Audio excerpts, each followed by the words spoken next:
Hey everyone, this is Yami, your Latina next door. Welcome back to my channel. If you are new here, I love all things DIY. On my channel, I share how I transform simple items into beautiful pieces of decor, as well as recreating high-end items for a whole lot less. I appreciate sewing my own pieces, as well as decorating for the seasons. Now and again, I'll share some fun shopping hauls. And with the help of my husband Nelson, also known as the Latino engineer, we share some pretty big transformations.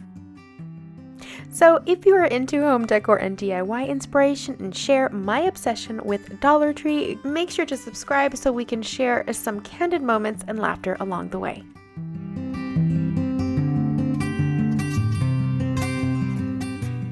So since we have so many new members of our familia here on YouTube, I thought I would do a small series of some of my top DIY videos. That way you can have access to them all in one place. Now I have included timestamps in the description box below in case you want to check out a specific DIY or if you want to refer back to it later. So this is going to be a nice mix of thrifted transformations, Dollar Trees, DIYs, sewing, and even some furniture transformations. My goal on my channel is that you all find lots of different types of home decor and DIY inspiration. So for this first project, I have a trash to treasure where I created this beautiful black and white floral box. So a while back, we did over our master bedroom, and one of the things we bought was a purple mattress, and it came with free purple sheets. You guys know I hate those sheets, but it came with this nice box, and it was just too nice to throw away. Literally, I've had this for like over a year in my bedroom, and I have not done anything with it. And the first thing I did was remove that little flap on the inside because it was just unnecessary. The next thing I did was take some Home Decor chalk paint by Folk Art in the color White Adirondack, and I gave it a nice even coat throughout. Now I only gave it one coat and I wasn't really going for perfection. I just wanted to mute all the colors because I was going to add contact paper on top of it.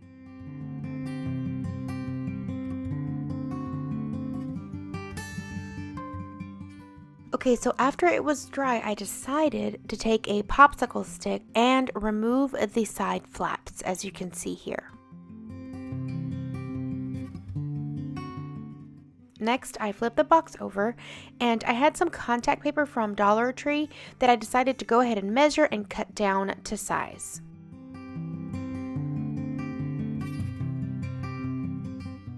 When the length was just right, I decided to take some frock tape to hold one of the ends down while I started checking out where I needed to cut the slits at the folds.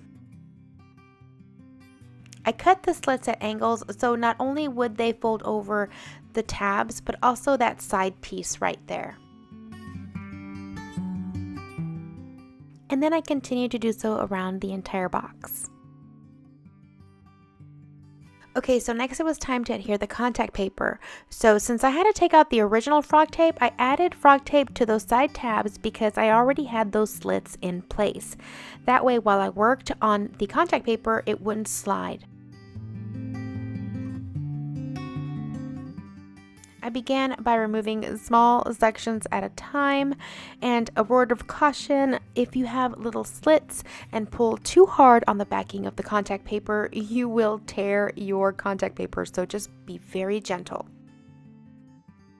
And then of course I kept working my way down the back of the box in small sections.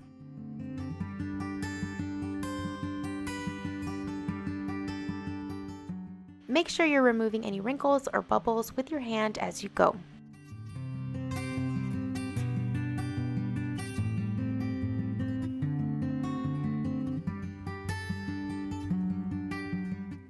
As I kept working, I removed some of the backing of the contact paper because it was kind of getting in the way, and it made applying it a little bit easier.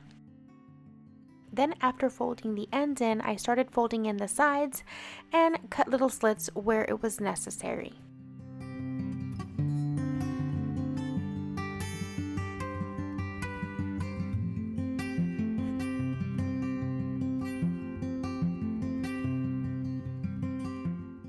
Then after that was done, I had to cut pieces for the sides, and I went ahead and measured and cut them to size.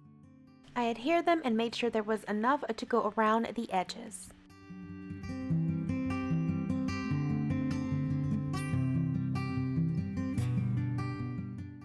Then after both sides had contact paper, I took some hot glue and re-adhered those sides that I took down earlier.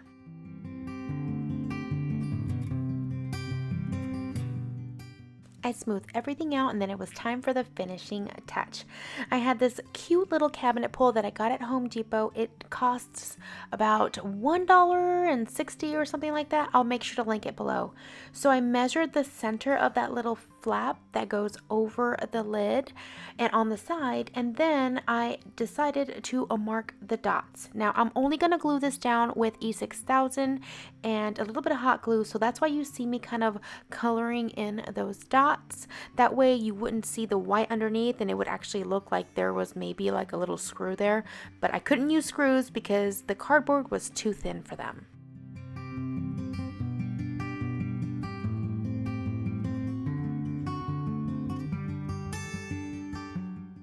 So I let that dry and set, and now I have this beautiful black and white farmhouse inspired little storage box for my shelves.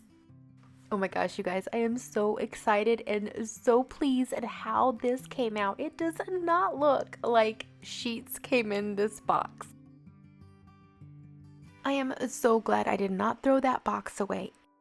I really hope you like this transformation, and if you did, please make sure to give this video a thumbs up. So for project number 2, I have a sewing project, and this is probably one of my favorites of all time. I created this little cute pleated tablecloth for my table in our last house, and I absolutely love how it turned out. Now I purchased this fabric in the Home Decor fabric section at Hobby Lobby, and it's a very light color khaki, but it is that nice like upholstery fabric, so it will be a little bit more durable for my table. Now after laying it on, I decided the length that I wanted it to hang down on the side of the table, and I thought that 5.5 inches was going to be best because I at least wanted it to hang over 5 inches on that straight portion, and then I wanted to leave a little bit of seam allowance. Now, as you can see, the fabric was longer on one side than the other because I got it from the big long Home Decor fabric spools. So once I figured out the 5.5 inches on one side, I went ahead and pinned all the corners to keep it put. Now after all 4 corners were pinned down, I had to mark on the other side where the fabric was longer the same 5.5 inches that I had created for the other side of the tablecloth. Then after all of my marks were made, it was time to cut it all the same length all the way around the perimeter.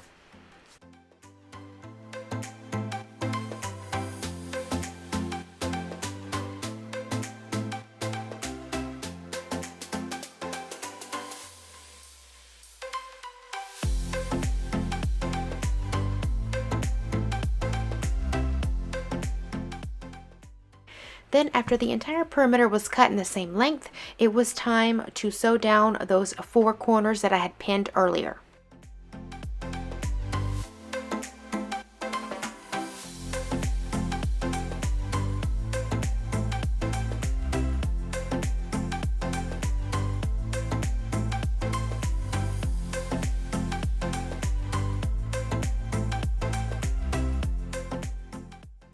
Then after sewing them, I made sure that they fit properly on the table before I moved forward.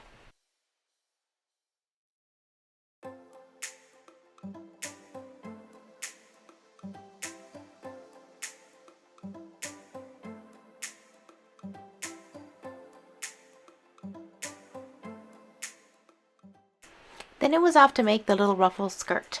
I folded down long pieces of fabric. As you can see here, they are pinned down. I made them 3.5 inches in width, and then I just used my rotary cutter to cut them straight down the ruler.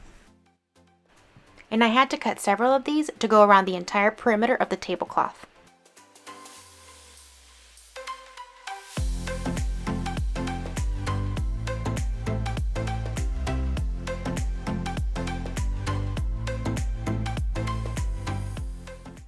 Next, I went ahead and clipped down one side of the 3.5-inch strips, and I made sure to do this to all of them so that I can go ahead and hem that side. And I used my favorite little clips. I'll make sure to link to them below.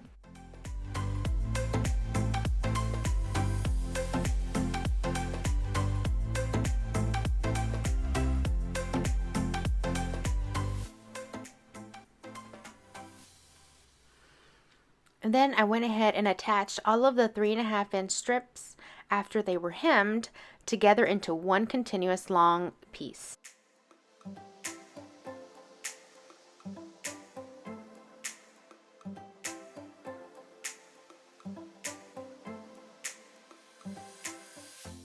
Then before I can attach the little pleated skirt part, I had to remove the excess fabric from all 4 corners. Alright, so I went ahead and turned my tablecloth right side out, and I took one of the 3.5-inch pieces and I matched up the end of that piece along with one of the 4 corners, and I made sure that both right sides were facing each other.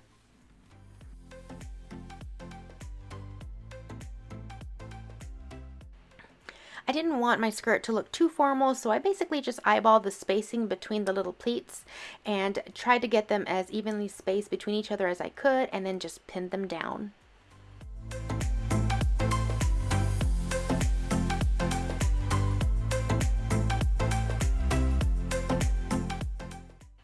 Then whenever I got to one of the seams where the 2 different strips connected, I made sure to fold the seam inside one of the pleats. That way when you flipped it over, you could not see that there was a seam there, and it looked like one continuous little pleated area.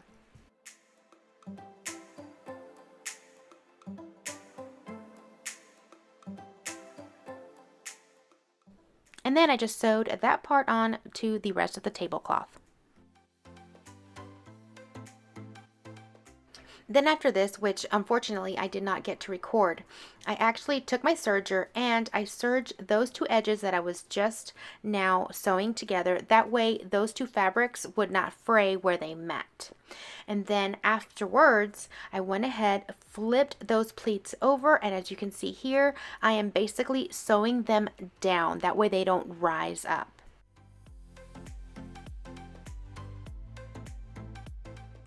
And then finally, it was the moment of truth. It was time to put it on the table.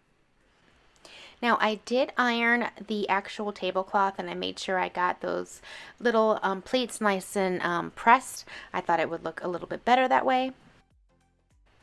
I just love how this tablecloth comes over nice and taut over all 4 edges. I think it gives it a nice finished and polished look, but at the same time it's very functional because if anybody tugs on it, it doesn't get, pulled all over the place.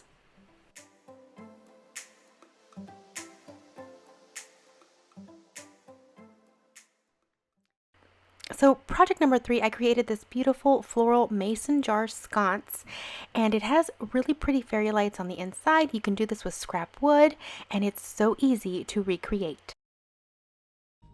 Now you can go to your local hardware store for the wood, but we actually had this laying around as scrap wood. It's 5.5 inches in width, and we cut them 12 inches in length.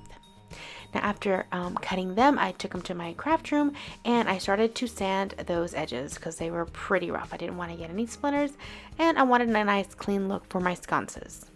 At first, I started using Minwax's Special Walnut Stain. However, after 2 coats, it was just still too light, so I had to reevaluate and get a darker stain. I opted for Minwax's Dark Walnut, and as you can see here, it was much darker and deeper, and I liked this much better. Here you can see the difference between the 2 boards. Now, since I like the coastal look, and I like the weathered grayish kind of wood, I decided to add another stain on top of the dark walnut to give it an aged gray feel. And I used Varathane's Weathered Gray stain that you can see right here. Then I used Debbie's Design Diaries white wax that I used in a couple of other tutorials, which I will go ahead and link to them as well, and it gave it a even more weathered look. Now this is just what I'm doing because this is what I prefer, but you could have left it the lighter wood, you could have left it the darker wood stain, or done the same thing as well, depending on what your tastes are. Now after applying this wax, you just remove any excess and then let cure. Then afterwards I use Debbie's Design Diaries clear wax, and this is going to seal the wood. And basically you just apply it with a wax brush and you will see it will actually make the color richer. And what you do is you leave it overnight and the following day you buff it. Now, in order to hang your mason jars, I just used this white cord that I had on hand. However, you can use twine for a little bit more rustic look, or you can even use these ready-made metal hangers that I will go ahead and link in the description box below if you would rather have a metal look. Now I purchased this mason jar at my local Dollar Tree. It's a very simple one and you can use it with or without the lid. You can also use the ones that actually have the writing on it if you want a more farmhouse rustic look. Now for the fairy lights. If you are lucky enough to get them at Dollar Tree for $1, snag them because most of them actually come for $8 to $9 a strand. However, I was able to find them on Amazon for as low as $167 a piece, and I will make sure to link to that in the description box below. And finally, you will need some flowers. You can pick any color you want. I got these at Michael's on clearance. Now I decided to go ahead and use the mason jar without the lid for my sconce, and I used the cord length to be 26.5 inches, and I used a fabric tape measure in order to get that measurement. Now 26.5 inches gave me enough slack to go around the jar, go over the hook at the perfect length, and still have enough slack to tie knots at both ends. Now you want to leave the first knot a little loose so that you can pull on the other side and run your cord through to make that knot.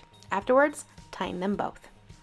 And of course, if you have more than one of these sconces, you want to go ahead and double check and make sure that the ropes are the same length. Now it's time to attach the hooks onto the wood. Now because I was working in my craft room, I had a scrap piece of wood underneath so that whenever I drill the holes inside, I would not go through and hit my table. Now once I found my center, I placed the hook and used the actual screw to make an indentation to know where to drill.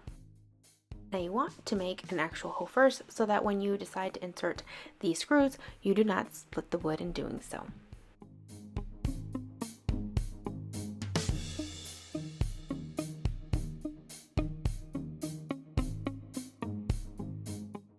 Then finally, you want to attach your hardware to hang the sconce on your wall.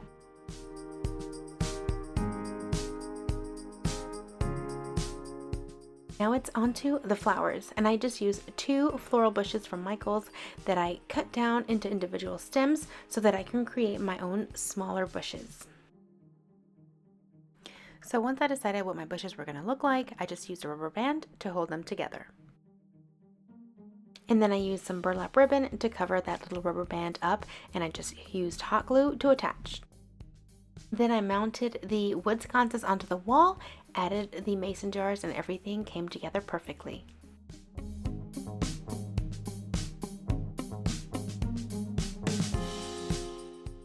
Now if you like how these sconces turned out, please make sure to hit the like button below and subscribe so you can see more tutorials like this. And again, don't forget, those amazing hooks and those fairy lights are linked down below to where you can find them very inexpensively. Project number 4 is this beautiful ribbon American flag. Of course, you can do this with any flag you like. I love the simplicity but the elegance of this, and it's so easy to make. Alright, for this project you're going to need a blue felt sheet from your local craft store. And I had these wooden dowels and I cut mine down to 18.5 inches and stained it in dark walnut, just like I did my sconces. Now, you can do that or you can leave it just as is. You're going to need some twine. I got this at Dollar Tree and I had it left over from another project. You're going to need either hot glue or E6000. I actually just ended up using hot glue. You're also going to need red, white, and blue ribbon of any style that you want. And finally, you're going to need some assortment of white buttons. So I went ahead and cut my white and red ribbon in pieces of 28 inches in length. And I started by putting a ribbon in the center of the dowel and again on both ends. Now, if you know the American flag, it has 7 red stripes and 6 white ones. So I made sure I did the 2 end pieces and the middle pieces and then worked my way in. I went ahead and hot glued them all the way around to give them extra stability since these were going to be my anchor ribbons. Then I began adding the other red stripes, making sure that they were evenly spaced across.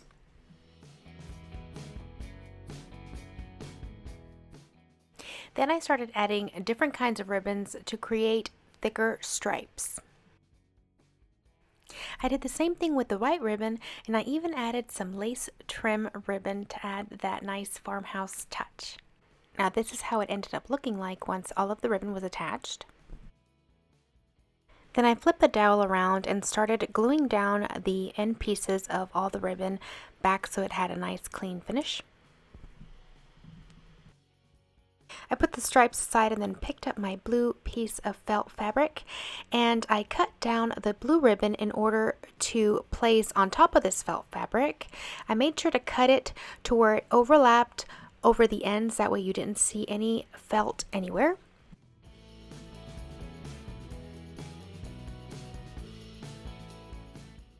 Then once the ribbon was glued down, I got my white buttons and started placing it throughout the blue ribbon and created a nice little pattern. I hot glued them down as well. I took the blue piece and then adhered it onto the wooden dowel with some hot glue. Then I made sure I had trimmed all of the ribbon in the back and then added one last piece to cover those unfinished edges to give it a much cleaner look. And then I added the twine to both ends of the dowel. I tied knots around them, but I also added a little bit of hot glue to make sure they did not slide or fall off. Now this part is optional, but I like to do this in order to prevent my ribbon from fraying. If it is synthetic ribbon, you can just add a little bit of a flame towards the end, make sure you don't touch it, and it will actually melt and seal those ends for you. Now make sure that it is a synthetic fabric and not something that's lace, like the little lace pieces. I did not use it on that because it would actually have burned it. And there you have a beautiful American flag for 4th of July.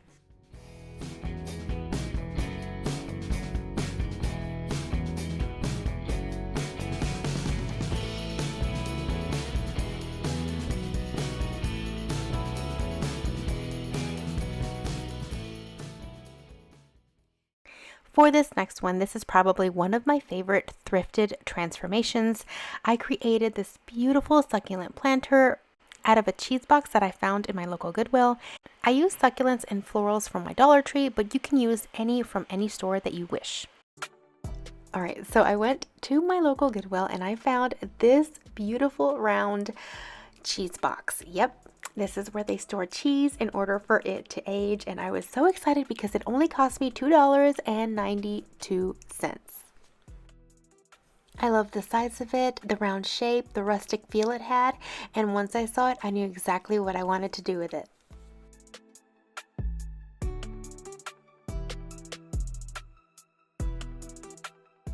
So the first thing I did was take a jigsaw and cut 2/3 of the top off.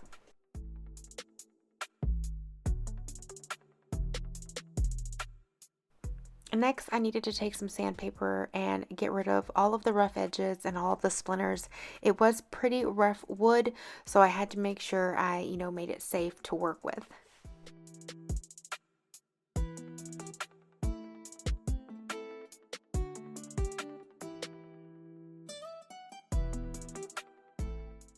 After sanding, I was going to attach that third of the top back on to the form, so I used wood glue in order to do so.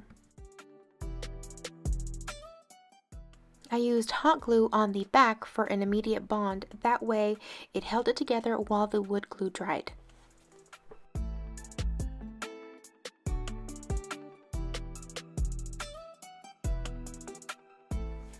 Then once it was dry, I took some Folk Art clear wax as well as my wax brush, and I brushed it entirely with this clear wax.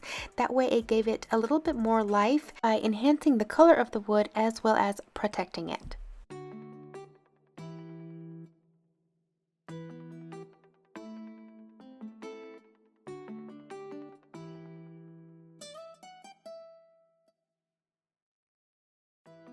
I made sure to get the front of the cheese box as well as all around the sides.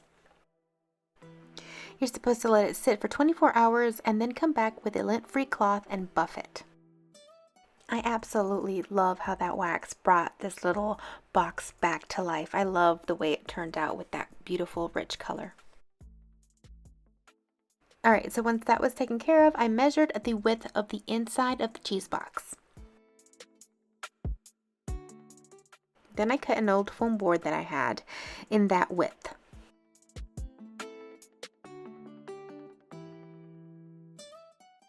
I wanted it to fit on the inside, and I just kept making little adjustments until I got the right height.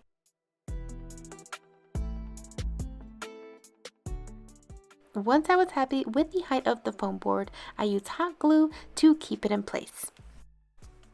Next, I lined up my floral foam to make sure I had enough, and then I hot glued it down.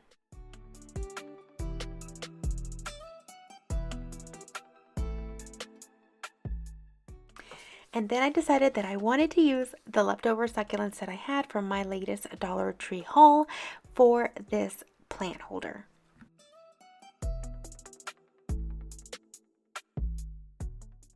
And then I just had fun arranging them.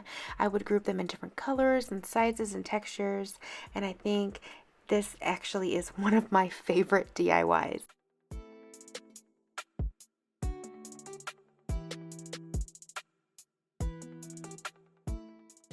And I used both the Dollar Tree moss balls as well as the loose floral moss in order to hide any little nooks and crannies that might expose the floral foam.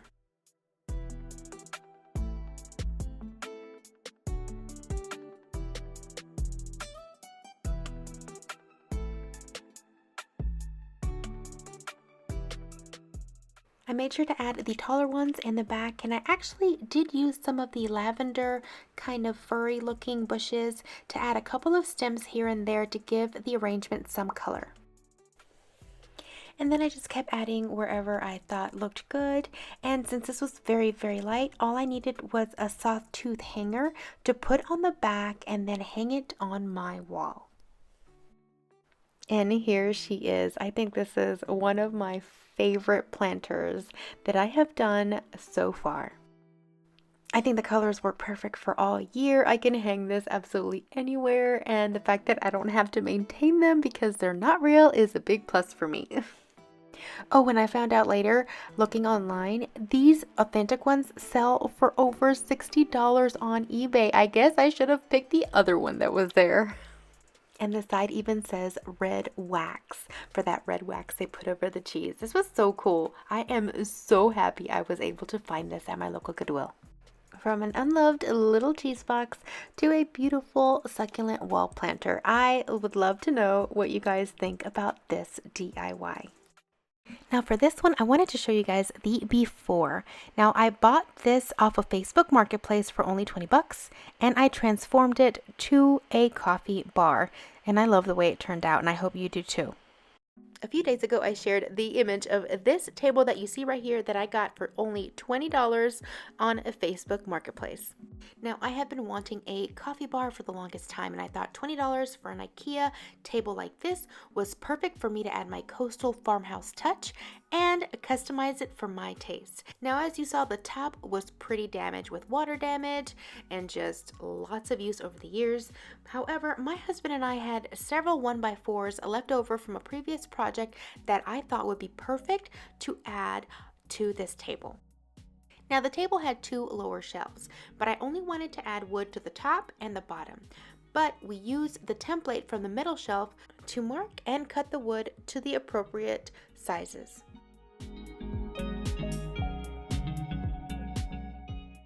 Now, according to the Latino engineer, this is what you do when you don't have a pencil. Once the wood was cut, I used a jigsaw to notch out those corner pieces.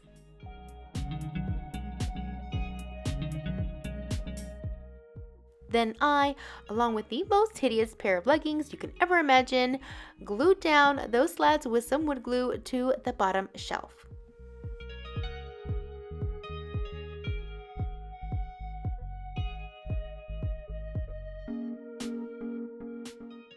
Then I used our nail gun to hold them down. Then once the bottom shelf was done, we did the exact same process to the top of the table.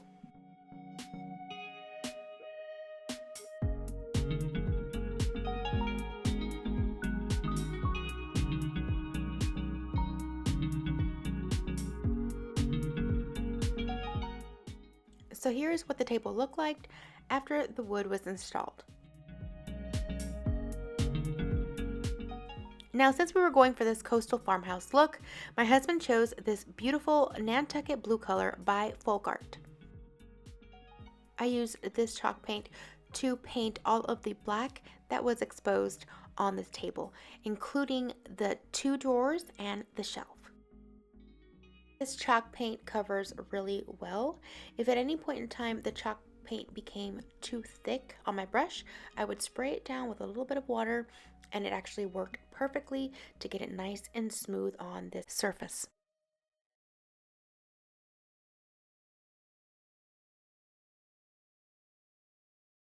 And of course, my oldest wanted to help out as well.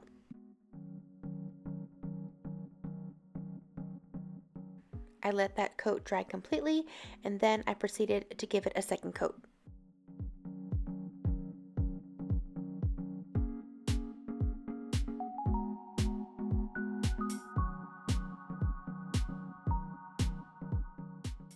Now, I wanted this to look weathered, so after the second coat dried completely, I used a chip brush to dry brush some white chalk paint, also by Folk Art in the color White Adirondack. And this is really simple. All you have to do is add a little bit of paint onto like a paper plate, dip your brush, wipe some of the paint off, and then just use long strokes to add as much or as little white as you want. If you mess up and add too much, all you have to do is go back over it once it dries with the blue paint. This paint is really forgiving. Now, after I was happy with the dry brushing, I began to sand it down with a sanding block and started distressing it in the areas that would get the most distressing over time, like the corners and the legs. I even did a little bit of distressing along the borders and the shelves as well.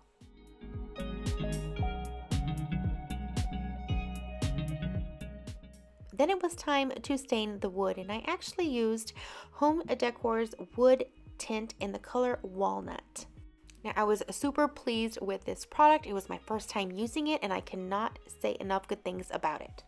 First off, this is a water-based, so cleanup is much easier than using an oil-based stain. Second of all, it has barely no odor. I can use this inside my house during the cold seasons with no problem.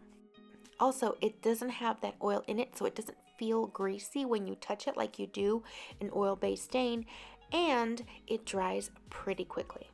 You can see it was very easy to put on with a foam brush, and since the color is actually really rich with just one coat, I didn't have to add any other coats or wipe off any extras. It was the perfect amount for the first application.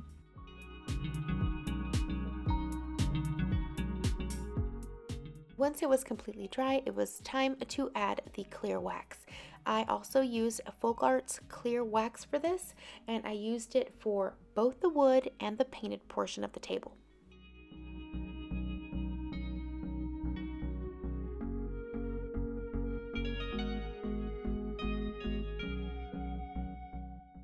Now, you're supposed to brush it on, let it sit for 24 hours overnight, and then buff it off.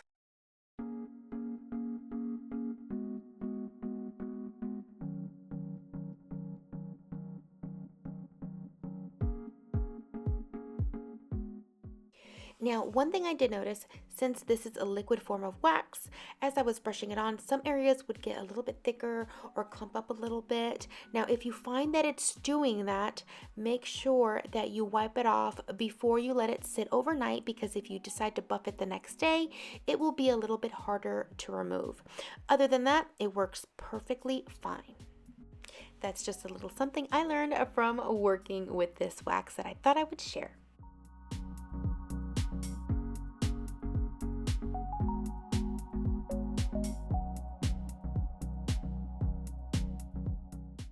Now just make sure you use a lint-free cloth to buff it, and then after that's done, make sure you give it about a week before you give it any heavy usage. And this is how she turned out in the end. I think she is absolutely beautiful. Of course, I still have to add some touches here and there, a little bit of decor, and possibly a shelf above the table. But I am enjoying this beautiful table that only cost me $20 from a Facebook ad.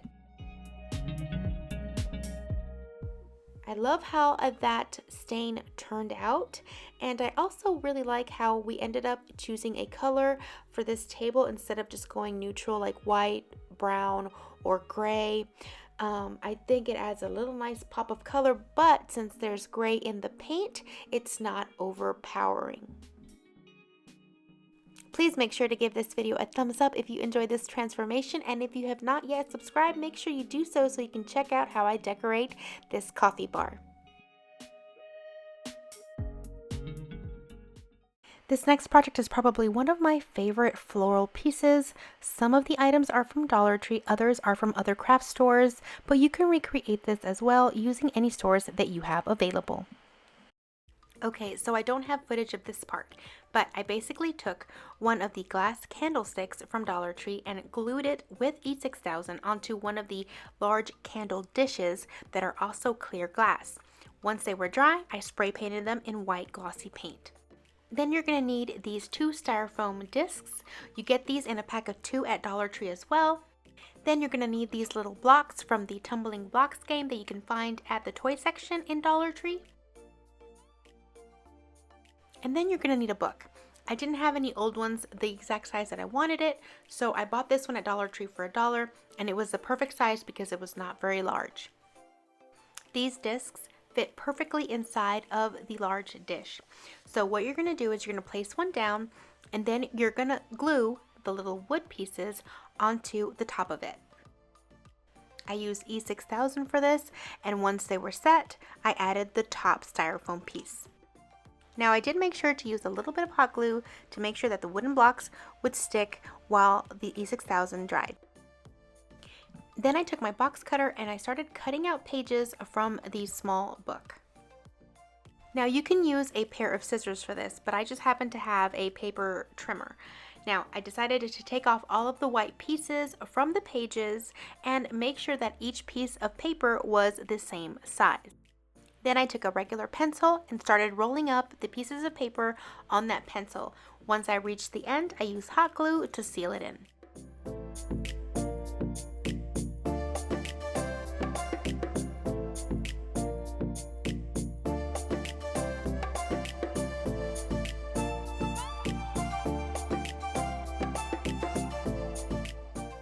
Now once you're done rolling all of your little pieces of paper, what you're going to do is you're going to take some E6000 and you're going to apply it on the outside of the styrofoam pieces. Now you don't want to use a lot of hot glue on the styrofoam because it does tend to melt, which is why I'm using the E6000. What I ended up doing was using the hot glue on the actual little roll to attach it to the following one and keep it in place while the E6000 dried. And I did this all the way around. After I adhered all of them, I did add a little bit of hot glue at the top, as you see here. That way it held everything together. Next, I had some floral foam on hand and I just basically cut it to fit the top portion, and I hot glued it down as well. That way it stayed secure. Now you can use flowers from Dollar Tree. I just happened to have this little bouquet from Michael's that I got for $5 on clearance, so I decided to go ahead and use that. Then I just cut down the stems with pliers and started arranging my flowers.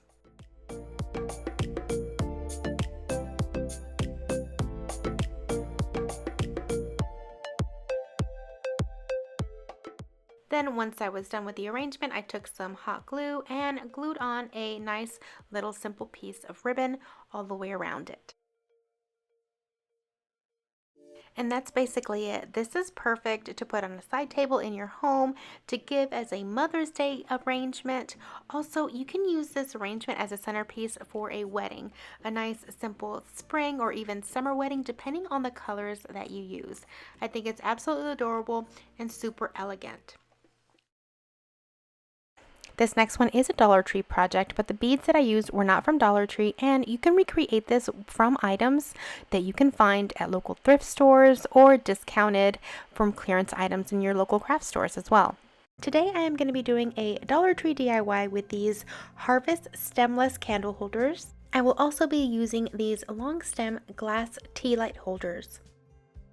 And I got them each in different sizes. Now, using what I had on hand, I got this black satin spray paint that I had in the garage left over from another project, and I began to spray paint the tall tea light holders. You want to make sure you clean them very thoroughly and remove all stickers and any residue left behind in order for the paint to stick very well. After spray painting them from the bottom side, I flipped them over and then painted them from the top and set them out to dry. If you guys are like me and like spray painting small projects like this at a time, I do have a HomeRight spray shelter that helps with overspray. So let's say you either live in an apartment or want to do it like on your deck like I do and don't want to damage anything of, surrounding. These little shelters are pretty amazing, and I'll link to it below, that way you guys can check it out. I have had mine for over 3 years now, and let me tell you guys, it has been used a lot. So it's definitely worth it. Alright, so once those were dry, I came back and I strung some wooden beads over some baker's twine from Dollar Tree. And these are going to go like this, like I'm showing you right here. I have 22 beads strung here, and these are the beads from my Farmhouse Christmas ornaments, as well as my napkin rings that I did for you guys. I'll link those below and above in the cards so you can check them out. This is still from that same package, and these are the smallest of the 3. Now what I'm going to do is I am going to string more beads from different areas surrounding this little ring. So we're going to take more baker's twine and we're going to string more beads. And I did 11 beads per string, and I made a total of 5.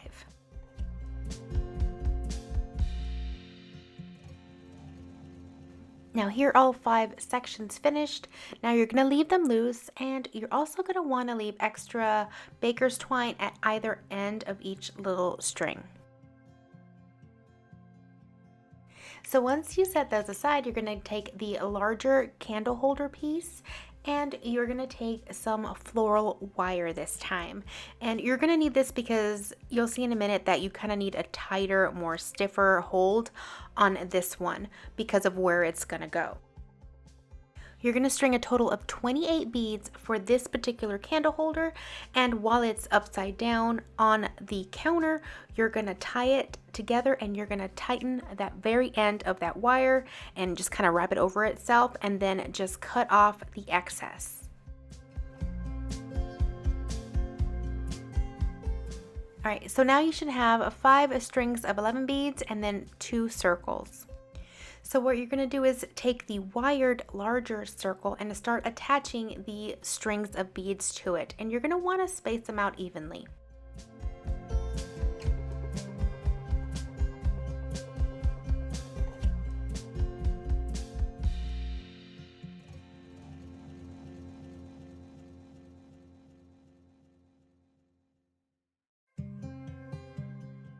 Then once those are attached, you're going to put the candle holder back on the table face down inside of the large circle, and you're going to place the small one on top like you see here, and you're going to begin to attach the other end of the string to that smaller beaded circle.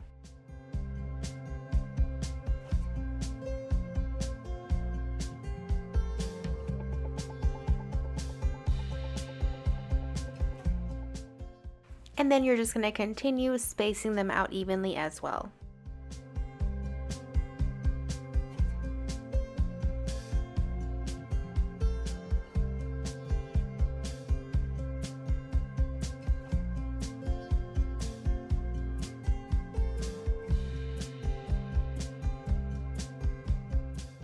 And then now you can attach the stems. Now, if you want to make it permanent, all you would do is add some E6000 on the inner rim right here and then attach it down and it'll have a permanent hold. However, for camera purposes, I did not do this. I decided that I wanted to keep them unattached in case I wanted to remove the beads and keep them intact and then just use them at a later time. So it just all depends. You can leave them without the beads, or you can add the beads to them, and they both look beautiful. Now the beads do hang a little loose on the glass. I don't mind that, but if you want them a little bit tighter, I would suggest to remove perhaps 2 beads from the vertical strings of, beads, and it might grip the glass a little bit better, but it all depends on what you like. You can either make them all with the beads or make them all without the beads. I think both ways they look really nice. You can also put them on a table as a centerpiece. I decided to actually use them on a little shelf along with my mini DIY Dollar Tree farmhouses. And of course, remember, another great part is that you have choices of colors and styles for the top piece, and you can spray paint the bottom pieces any color you want to match your decor. For this next project, I'm going to show you how to make this rustic raffia napkin ring. The items were also from Dollar Tree. However, you can get raffia at your local craft stores and you can use whatever you have on hand for the napkin ring. Alright, so for these napkin rings, you are going to use this 6-pack of napkin rings that you can get at your local Dollar Tree. You are also going to use some natural raffia, and you can find these in the floral section of Dollar Tree, and they come 3 to a pack. Okay, so you're going to undo the little bundles and you're going to get about 4 raffia pieces. So you can tie them at the end and knot them up, or you can wrap them up around something. Now, the candlestick is a really bad example. I just needed something to show you guys in order to see what I'm talking about. Now, what I'm doing is I'm wrapping this around the candlestick, and then I'm dividing up the raffia pieces into 3 little bundles so I can start making a braid. Now when you're doing this, of course, make sure you use something that will not move like this candlestick. Again, this is just for showing you guys what I'm doing. But make sure it's something really sturdy that can pull on the little raffia pieces while you're braiding it. And just follow the braid all the way till the end. Okay, and now you're going to take your napkin ring after you've done the braid, and I swear this is the same kind of napkin ring. I had just painted it white earlier to do something else and it didn't work out, and I figured I'd go ahead and use this, that way it doesn't go to waste. Then you're going to take your glue gun and you're going to start adhering one end of the little braid onto the edge of a napkin ring. And you're going to start working your way around.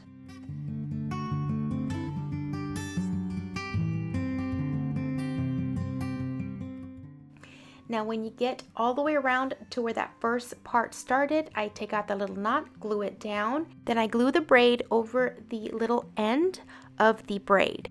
Then I shift it ever so slightly and begin my second row around the napkin ring with the braid.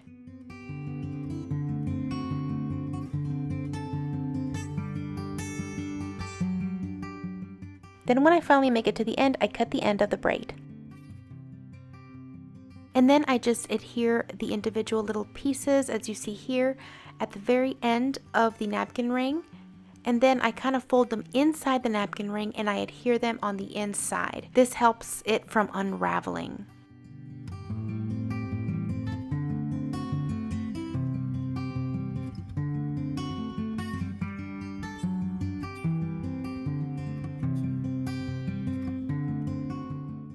And of course, here is that place setting.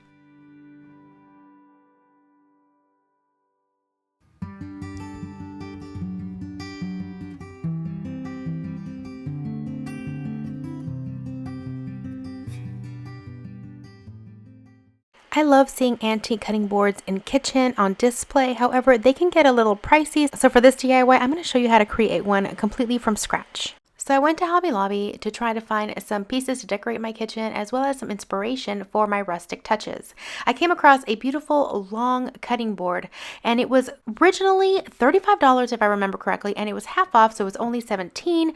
However, I thought I can tackle it myself. So I went scavenger hunting. And as you would know, my garage never fails me because I found this piece laying around unused. I took a ruler and I figured out that I wanted it 8 inches in width. So I started marking up on both sides of the pieces of wood where I wanted the edges to be. Then I began connecting the dots together to make the sides.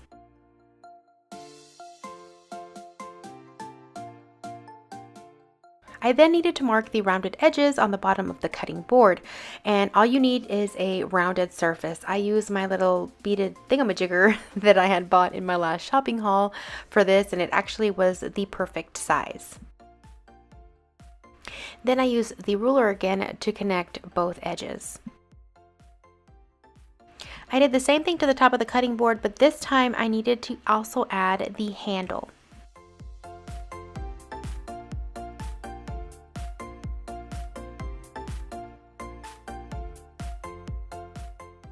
I used my round piece and started off using the ruler, but then I ended up freehanding the handle to make it a little bit more rustic and not so rigid.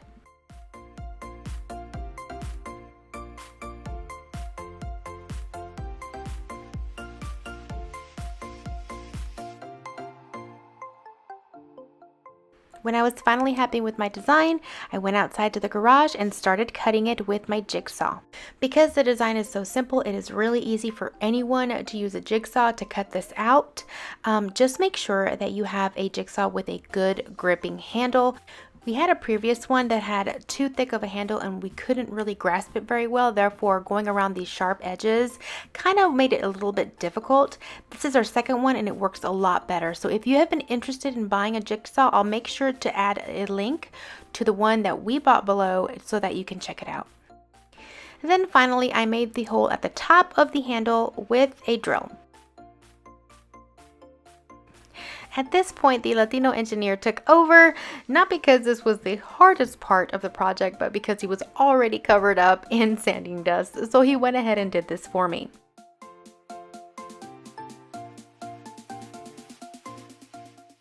We wanted to give it that old and used look, so we made sure to round off all of the edges.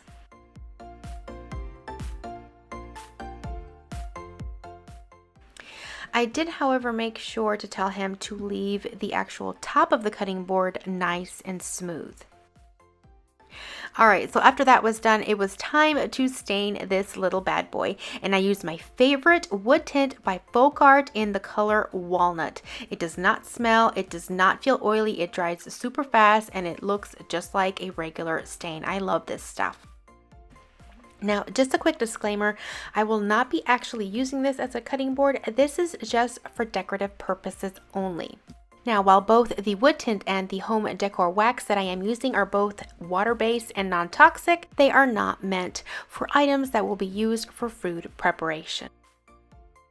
Now, the wax is very easy to apply. I like using a lint-free rag and just applying it everywhere and then removing the excess right away. Then finally, after it was completely dry, I took a little bit of nautical rope, tied it to the top little handle hole, and then what I did was use a lighter to take off all the excess little hairs, and then I sealed the edges of the rope with a little bit of hot glue, that way they wouldn't fray. And here it is, completely finished, perfectly imperfect, and I had the best spot for it in my kitchen.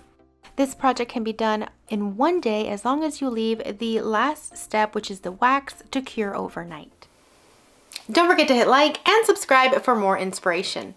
And I will see you guys in the next video. Until then, adios.